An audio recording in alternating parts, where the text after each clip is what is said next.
Tony Costa lahir pada tanggal 2 Agustus 1944 di Cambridge, Massachusetts.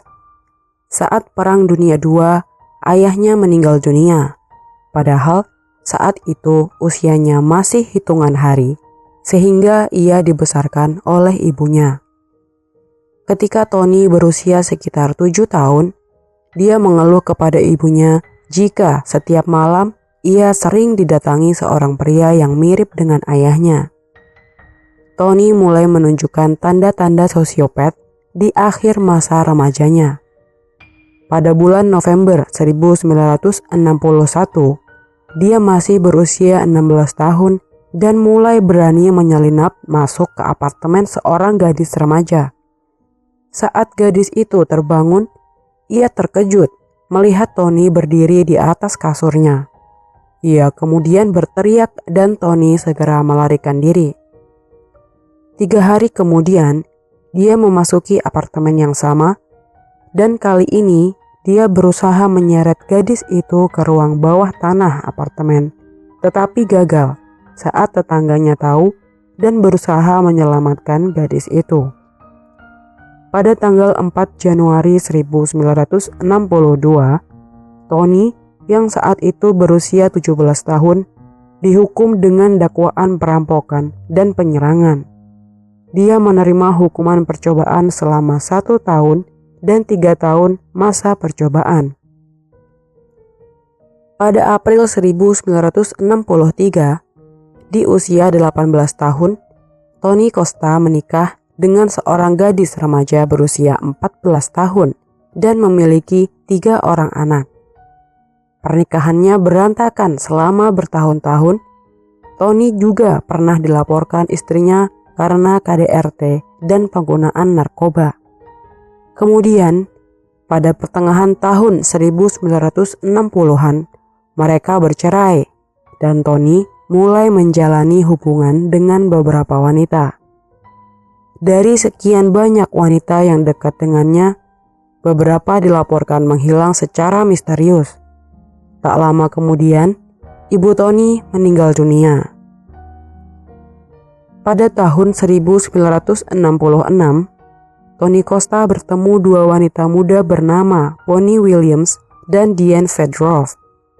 Saat itu mereka bercerita akan melakukan perjalanan ke Pennsylvania, sehingga Tony mengambil kesempatan dengan menawarkan diri untuk memberi mereka tumpangan dalam perjalanannya menemui pacarnya Barbara Spalding di California. Setelah itu, kedua wanita muda itu tidak pernah terlihat lagi dan diduga mereka adalah korban pertama Tony. 2 tahun kemudian, Barbara Spalding menghilang tepat pada hari Tony akan kembali ke Massachusetts, dan semenjak itu dia juga tidak pernah terlihat lagi. Tak lama setelah Tony kembali ke Provincetown, Massachusetts, pada bulan Mei 1968, seorang gadis remaja bernama Sydney Munson, 18 tahun, dilaporkan menghilang setelah terakhir kali terlihat masuk ke dalam mobil bersama Tony Costa. Kemudian pada bulan September di tahun yang sama, pacar baru Tony, Susan Perry, juga menghilang. Ketika teman-teman Susan bertanya pada Tony, "Kami tidak pernah melihatnya. Apa yang terjadi padanya?" Tony menjawab, "Dia pergi ke Meksiko." Tony bertemu dengan wanita lain bernama Christine Gallen setelah dipenjara sementara waktu karena gagal membayar tunjangan anak saat kasus perceraiannya berakhir. Baik Tony maupun Gallen adalah anggota dari skena hippie tahun 1960-an dan mereka sering berbagi narkoba. Pada bulan November 1968, Gallen ditemukan tewas di bak mandi karena overdosis barbiturat. Pada 24 Januari 1969, Patricia Walsh dan Mary Ann Wysocki tiba di sebuah penginapan di Provincetown. Mereka berencana menghabiskan liburan akhir pekannya di Cape Cod.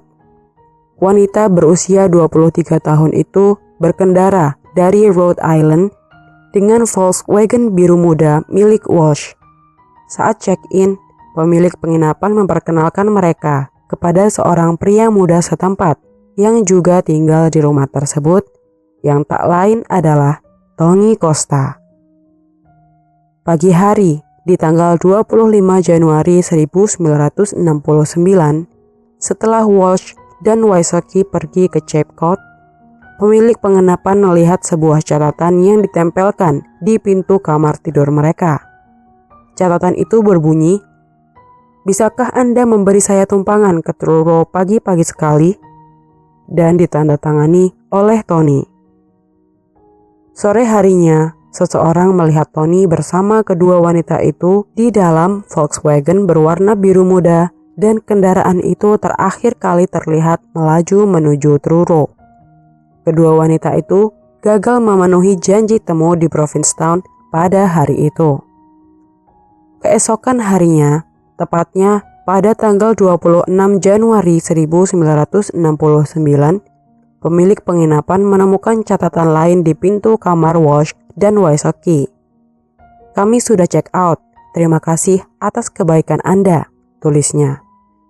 Catatan itu ditandatangani Mary Ann dan Pat, dan ditulis di atas kertas yang sama dengan yang kemarin. Barang-barang milik kedua wanita itu juga tidak ada di kamar mereka. Namun, Walsh dan Wysocki ternyata tidak kembali ke rumah. Keluarga mereka khawatir dan memutuskan untuk melaporkan pada polisi. Kemudian, polisi bergerak dengan cepat untuk memulai melakukan penyelidikan. Pada tanggal 2 Februari 1969, Volkswagen Walsh terlihat diparkir di daerah berhutan dekat pemakaman Pine Grove di Truro. Kemudian, pada hari yang sama, Tony terlihat membawa mobil itu ke Boston. Polisi pernah menanyai Tony tentang hilangnya Walsh dan Wysocki. Dia memberikan jawaban yang tidak konsisten dan terlihat panik. Polisi akhirnya mulai mencurigai Tony dan memutuskan untuk menyelidikinya. Pada tanggal 8 Februari 1969, seorang petugas yang sedang mencari di hutan dekat pemakaman Pine Grove melihat sebuah lekukan di tanah. Saat dia menggali lebih dalam, dia menemukan sebuah tas yang berisi potongan-potongan bagian tubuh manusia. Mayat perempuan itu telah dipisahkan menjadi 8 bagian, tetapi itu bukan milik Walsh atau Wysocki. Itu adalah Susan Perry, yang kata Tony, dia pergi ke Meksiko 5 bulan sebelumnya. Pada 3 Maret, sebuah telegram untuk Tony tiba di rumah ibunya di Provincetown. Bunyinya, "Apa yang terjadi? Kami menunggumu sesuai rencana, tetapi kamu tidak ada. Apakah semua baik-baik saja? Kami akan menemuimu sesuai jadwal. Kota New York. Love, Pat and Mary Ann." Penyelidik menentukan bahwa telegram itu berasal dari nomor telepon New York City yang dapat diakses Tony. Polisi terus mencari di hutan Truro, tempat Tony diketahui memiliki kebun ganja yang besar. Pada tanggal 5 Maret 1969, mereka menemukan lebih banyak jasad. Bahkan, ada kepala Mary Ann Wysocki yang terpisah dari badannya. Di dekatnya terdapat mayat Patricia Walsh dengan keadaan tubuhnya terpotong setengah di bagian pinggang. Kulitnya terkelupas dari dadanya dengan cara seperti sweater sehingga hanya melekat di sekitar bahu. Dan di bawah tubuh Walsh ada tubuh Sydney Munson yang terpotong-potong. Wanita berusia 18 tahun yang telah hilang selama hampir 1 tahun. Beberapa mayat dilaporkan memiliki bekas gigitan pada mereka, layaknya vampir yang menghisap darah manusia. Sehingga Tony mendapat julukan Cape Cod Vampire. seorang petugas koroner mengkonfirmasi kematian Walsh dan Wysocki diakibatkan luka tembak di kepala dan leher. Hal itu diperkuat dengan adanya sebuah pistol kaliber 22 yang ditemukan terkubur di dekatnya dan berhasil diidentifikasi sebagai pistol milik Tony Costa.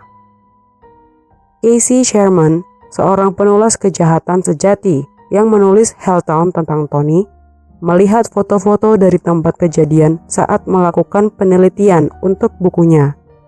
Dia kemudian mengingat, wanita-wanita ini tidak hanya dibunuh, mereka tercabik-cabik secara brutal dan tampak seperti diserang oleh hiu putih besar, bukan dibunuh oleh manusia. Dia juga terkenal menyebut Tony sebagai pembunuh berantai paling kejam setelah Jack the Ripper. Tony Costa berhasil ditangkap. Ia akhirnya dihukum atas 4 pembunuhan dan dijatuhi hukuman penjara seumur hidup di lembaga pemasyarakatan Walpole. Saat di penjara, Tony mulai mengoleksi buku-buku tentang ritual sihir dan okultisme, termasuk salinan Alkitab Setan Anton LaVey. Dia juga menulis sebuah novel berjudul Resurrection yang tidak pernah diterbitkan. Di dalamnya, dia menggambarkan bagaimana dia dan seorang pria bernama Carl mengajak Walsh dan Wysocki keluar untuk membeli narkoba. Dan sepertinya saat itulah Carl menembak kepala mereka berdua. Kemudian, Tony membunuh Wysocki dengan pisau untuk mengakhiri penderitaannya. Setelah itu, Tony dan Carl mengubur mayat mereka. Dia juga berkata, bila Perry dan Monson meninggal karena overdosis narkoba, dan Carl memotong-motong tubuh mereka tanpa sepengetahuan Tony. Namun, setelah banyaknya pengakuan Tony mengenai seorang pria bernama Carl, polisi tidak pernah menemukan pria bernama Carl yang berhubungan dengannya. Sehingga polisi percaya bila itu hanya karangan Tony saja. Pada tanggal 12 Mei 1974, petugas yang berkeliling menemukan Tony tewas di selnya. Ia menggantung dirinya dengan sabuk kulit dari jeruji besi selnya. Saat itu, ia berusia 29 tahun. Jasadnya dimakamkan di sebuah makam tak bertanda di Provincetown di samping ibunya. Kasus Tony menarik perhatian internasional ketika jaksa wilayah Edmund Dennis merilis rincian mengerikan tentang kondisi mayat-mayat tersebut, yang beberapa di antaranya tidak benar. Hal ini menghasilkan sejumlah besar media di seluruh Provincetown. Tony Costa dibandingkan dengan Jack the Ripper oleh Kurt Vonnegut, yang putrinya Edith mengaku bila sebenarnya ia pernah bertemu Costa. Costa dan Vonnegut saling memendam perasaan satu sama lain sebelum sang mantan bunuh diri. Novel Leo Damore in His Garden dibuat berdasarkan pada kasus Tony. Tempat penemuan mayat korban dari Tony sejak saat itu menjadi taman yang sering dikunjungi turis. Sampai saat ini masih ada keraguan tentang tidak bersalah atau bersalahnya Tony Costa dalam pembunuhan tersebut. Tony menargetkan wanita-wanita secara acak, beberapa merupakan pacar, orang asing, atau wanita yang menggunakan narkoba dengannya. Dia membunuh korbannya dengan menembak kepala mereka, memotong-motong tubuh mereka menggunakan alat bedah curian, dan menguburkan mereka di pemakaman Pine Grove. Terkadang, dalam satu kuburan ada 1 atau 2 mayat, dan terkadang hanya beberapa bagian tubuh saja. Ketika membunuh Christine Gallant, dia menenggelamkannya di bak mandi setelah overdosis barbiturat, tetapi dia tidak memotong-motongnya. Mayat-mayat itu juga menunjukkan tanda-tanda nekrofilia.